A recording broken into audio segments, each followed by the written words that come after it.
Alors le cours il est Louis Nishmat, Ilan Fedida et les Refouat Chaim Ben Yisrak Meir. Il faut savoir une chose, que lorsqu'un homme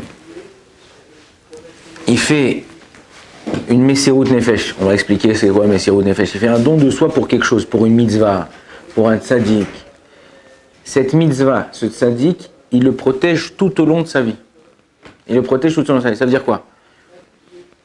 Quelqu'un qui fait attention de mettre le tzitzit katan en laine, avec les filets en laine, mitzvah tassée de la Torah, mitzvah positive de la Torah. Il fait attention maintenant, cette mitzvah un jour ou l'autre, elle lui sera favorable à lui pour le protéger. La même chose.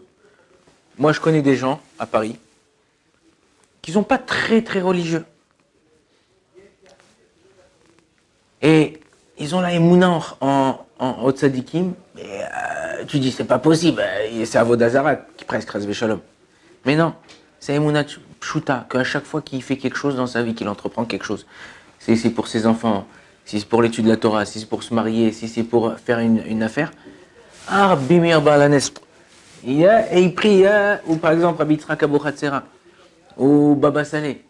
Il y a un mois à peu près, il y a une dame que j'ai connue, qui était à un certain âge, elle est grand-mère, déjà elle a des petits-enfants, presque des enfants, je l'ai connue dans l'avion, elle a commencé à me parler, vous êtes rabbin, et on a gardé sympathie avec son mari, avec elle, et là, il n'y a pas longtemps, elle m'a commandé une paire de tefilines.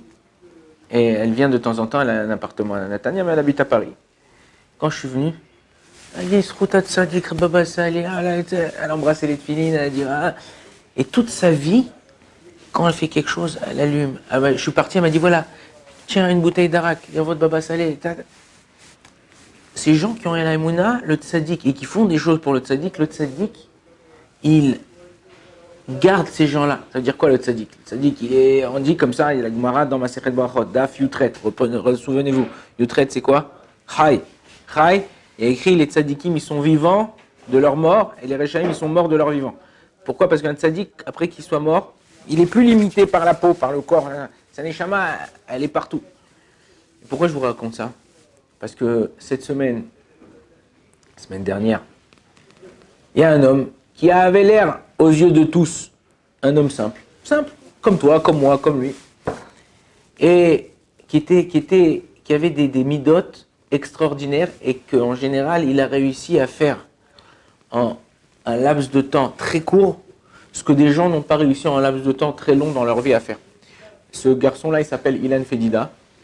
Et j'ai un ami à moi qui était un de ses meilleurs amis, enfin un des amis très proches à lui, avec sa femme, avec ses enfants, avec sa famille.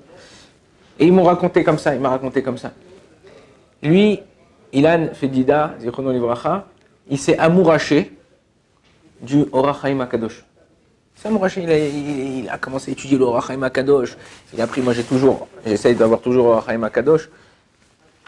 C'est des explications sur la Torah, il a écrit sur la Halacha aussi, mais c'est Alpi Halacha, Alpi Kabbalah, Orach Chaim HaKadosh. Celui qui étudie le plus le Orach Chaim HaKadosh de nos jours, c'est les Chassidim.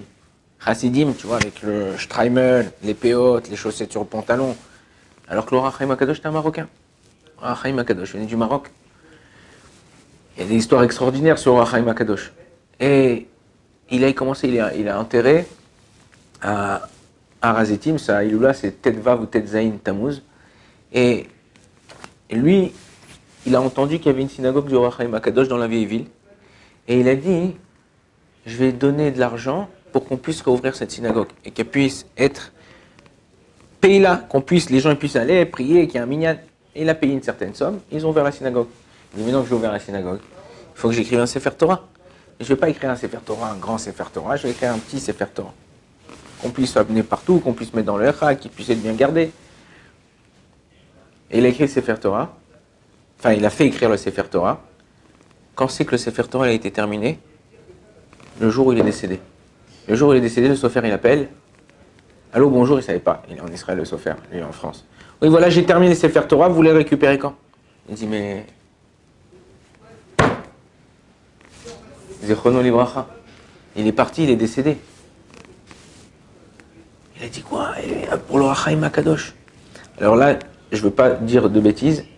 D'après l'avis de mon ami qui était proche de lui, donc je pense que c'est plus sûr. Quand il est décédé, un oncle à lui, il a dit, il cherchait une tombe pour l'enterrer en Israël. Cherchait une tombe, cherchait une tombe, cherchait une tombe. Son ami m'a envoyé un message. Est-ce que tu as un plan pour des tombes en Israël, pour acheter une tombe en Israël? Et un oncle à lui, dans la foulée, il a dit, mais vous savez, il y a 20 ans, 25 ans, il y a une femme, elle est venue à Paris. Il y a une mitzvah d'acheter des tombes de son vivant. Ça rallonge la vie. Ça rallonge la vie. Et une femme, elle était venue à Paris, c'est son nom qui travaillait, il a dit, écoute, moi, une femme m'a vendu une tombe à côté du Or HaChaim Akadosh. Moi, j'en ai pas besoin pour l'instant, bon, Hachem, je suis en vie. Je lui donne à lui. Et elle a été enterrée à Harazetim, à côté du Or HaChaim Akadosh. On dit que toutes les personnes qui sont enterrées à Harazetim, c'est les premiers qui se lèveront à Triyat HaMetim. Après, il y aura les autres. Et les premiers, la première ligne sur le front, sur le match, c'est eux. Pourquoi? Parce que là-bas, c'est en face du Kotel, en face de Sha'ar HaRachamim. Les Arabes, ce qu'ils ont fait aujourd'hui, ils savent, ils connaissent notre Torah, ils connaissent qu'on est. Il y a écrit que de Sha'ar HaRachamim, Eliyahu Hanavi et le Mashiach, ils vont sonner du chauffard pour faire venir la Torah. Et qu'est-ce qu'ils ont fait? Ils ont bouché Sha'ar HaRachamim avec des briques et du ciment. On dit comme ça, personne ne rentre, personne ne sort. Il n'y aura personne ici. Quand vous sortez du Kotel, la grande porte qu'il y a, ça s'appelle Shara Hashpot. Ok? Quand vous sortez de l'autre côté, quand vous arrivez par la ville, ça s'appelle Shar Yafo. Quand vous arrivez par les Arabes, ça s'appelle Shar Shrem. Pour entrer dans le Kotel, il y avait, comme les gens à l'époque du Beth Amikdash, ils venaient de tous les endroits du monde. Enfin, tous les endroits. Ils venaient d'Égypte, ils venaient du nord, ils venaient du sud. Hein. Donc, dans la vieille ville, ils avaient fait des portes, de chaque porte avec un nom spécial pour pouvoir arriver. Ceux qui venaient de Shrem, Shar Shrem. Ceux qui venaient de là-bas, Shar Yafo, de Yafo. Et en vérité, pourquoi je vous raconte cette histoire? Pourquoi je vous raconte ça? Parce que regardez, il a terminé le chasse, il avait 38 ans. Il travaillait toute la journée. Toute la journée, il travaillait. Il avait un bureau, il travaillait. Son associé, c'était un arabe, à lui, à ce Ilan. Quand il est décédé, il est venu voir mon ami, un des rabbinim avec qui j'étudie. Il lui a dit, voilà, je veux donner de la tzedaka, parce que Ilan, il m'a appris que quand tu donnes la tzedaka, ça te donne la bracha, ça donne la chance. Il dit, non, mais on ne veut pas de tzedaka, c'est bon. Cet homme-là, il a vécu 38 ans, mais il a réussi à faire à chaque fois, quand il y avait une mitzvah, c'était le premier dans les mitzvot. T'as tout ce que j'ai entendu, en tout cas, des amis qui l'entouraient, qui étaient là. Il étudiait, machin. Le matin, pour pas aller en voiture au travail, ouais, pour pouvoir étudier au Rachaim Akadosh, pour pouvoir étudier d'autres choses, il prenait un Uber et il étudiait derrière. Au lieu de quand tu conduis, tu peux pas étudier. Même moi, des fois, je voyage à Ashdod, je voyage machin. Je mets un petit cours où j'essaye de parler, si je suis avec quelqu'un, je parle avec quelqu'un. Mais, alors que quand je prenais le bus, quand j'étais jeune à vrai, j'allais au collège, j'étudiais dans la vieille ville. J'allais prendre le bus, tout le bus, c'était ou Teilim, ou Parashat HaShavua, ou machin, donc je gagnais le temps d'aller, le temps de retour. Et lui, déjà à Paris, comme ça, tu dis, ouais, mais j'ai pas le temps, vas-y, je suis pressé, je cours. Regardez ce qu'un homme à 38 ans, il a pu faire. Il aimait aussi, comme ça, il a dit, le Rav Aouzi, le Dayan de Neuilly, il a dit qu'il aimait, donc il aimait le Rachaim Akadosh, il aimait le Harizal. Savoir que tous les gens, les grandes personnes qui sont partis, ils sont partis à cet âge-là, 38 ans. 38 ans. Ah, Moshe Lévi, il écrit 17 livres. Le Rav Ovadia, il se levait devant lui. Parti à 38 ans. Harizal, 38 ans. Le Rama, Rabbi Moshe Isserlich, 38 ans. Rabbi Nachman, 38 ans. Toutes les grandes personnes qui ont fait beaucoup de choses, pourquoi? Il n'y a pas le temps. Aujourd'hui, c'est mon dernier jour. Aujourd'hui, je fais le maximum pour réussir. C'est difficile. Il faut avoir toujours cette pensée dans la tête. Aujourd'hui. Ah non, mais si je fais ça, j'ai peur de mourir. Mais de qu'est-ce que t'as peur? Akadosh Baruch Hu, il décide chacun. Toi, tu décides pas. Regardez, vous croyez l'attentat qu'il y a eu. Vous croyez que c'est décidé. Akadosh Baruch Hu, il sait exactement. Si toi, tu fais ton maximum. Vous savez que Rabbi Yosef Karo, qui est enterré à Tzfat, lui, il est mort très tard. Baruch Hashem. On aurait eu mais, le Shulchan Aruch, tout ça. Mais lui, il prie à chaque fois, demander à Kadosh Baruch Hu de mourir al Kiddush Hashem. Ça veut dire quoi, al Kiddush Hashem? Ça veut dire faire une mitzvah grande ou qu'on le tue parce qu'il est juif ou quoi que ce soit. Un des jeune garçon qui avait 13 ou 14 ans, qui est parti il y a 2 semaines, vendredi soir, avec Imar Shemo Zichro, comment s'appelle, le terroriste qui a fait l'attentat, qui a tué ce petit garçon de 13-14 ans. Quand il est revenu d'Ouman avec son père, il a dit, papa, tu sais sur quoi j'ai prié? Il a dit non. Il a dit, j'ai prié de mourir al-Kiddush Hashem. C'est-à-dire que quand toi, tu fais quelque chose... Mais ces gens-là, vous savez qu'il y a le Gehinam, ok, on y passe tous. Après, il y a le Gan Eden, ok. Mais après, il y a un Echal, il y a un endroit qu'il n'y a que les tzadikim ou ceux qui ont fait tchouva. Il y a écrit, la Gemara dit comme ça, celui qui fait tchouva, afilou tzadikim murim lo yecholim la modbo. Afilou, les grands tzadikim peuvent se tenir là-bas. Donc en vérité, ces gens-là qui sont morts à Kiddush Hashem, tous ces soldats, toutes ces personnes là, machin, ils sont arrivés à un tellement haut niveau que même toi là, tu pourras pas même pas leur faire coucou quand tu arriveras là-haut.